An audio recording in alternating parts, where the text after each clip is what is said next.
You ever walk out of a movie and just have this feeling that there was something more going on?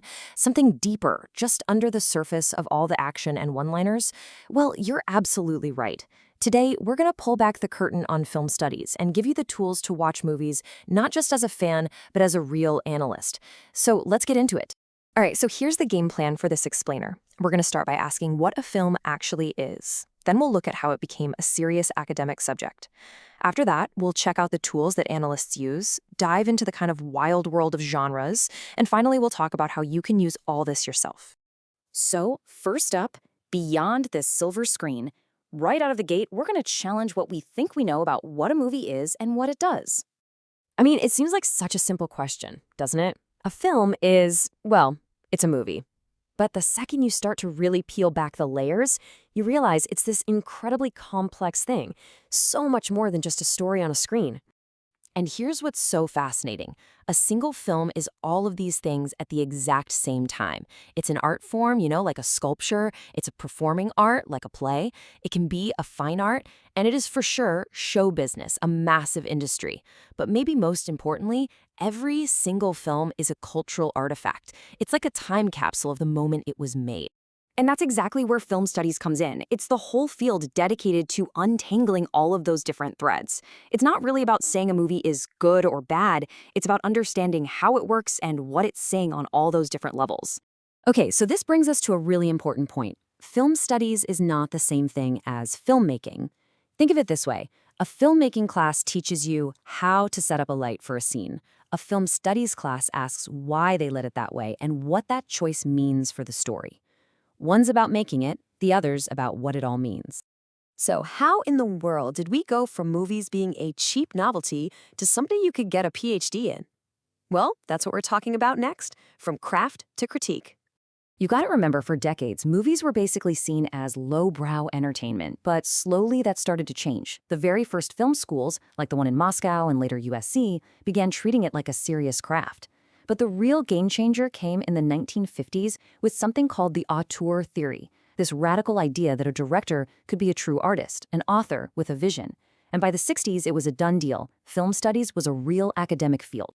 And this quote from critic Robin Wood, man, it just says it all. The idea that you could even compare a popular director like Alfred Hitchcock to Shakespeare, that was absolutely revolutionary at the time.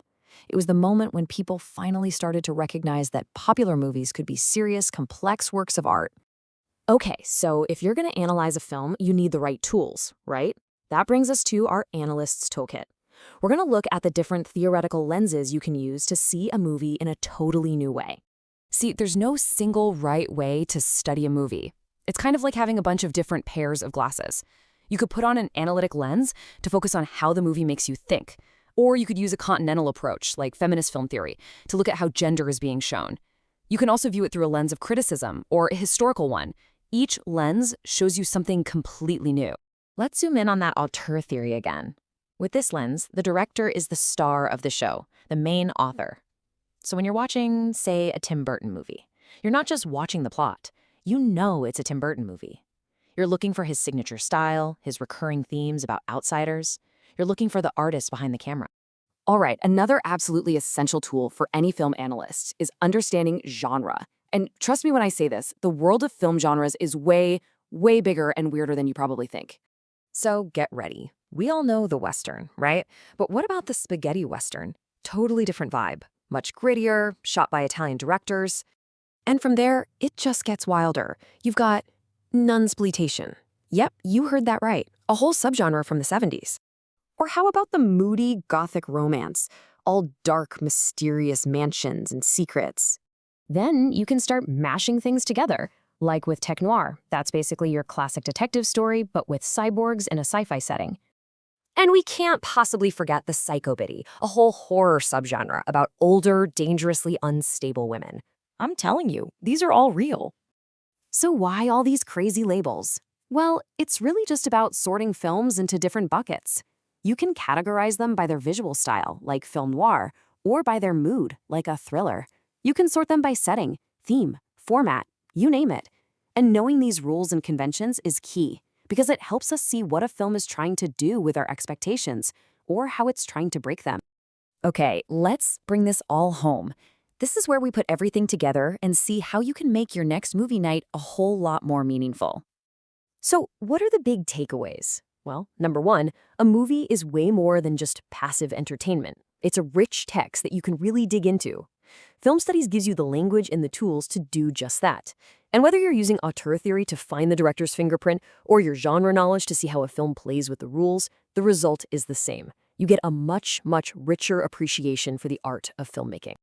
So there you have it. The next time you sit down to watch a movie, don't just watch it, analyze it. Ask yourself, what's the director's signature here? What genre rules is this movie playing with? What is this film trying to say about the world it came from? Really, the only question left is, what lens are you going to use?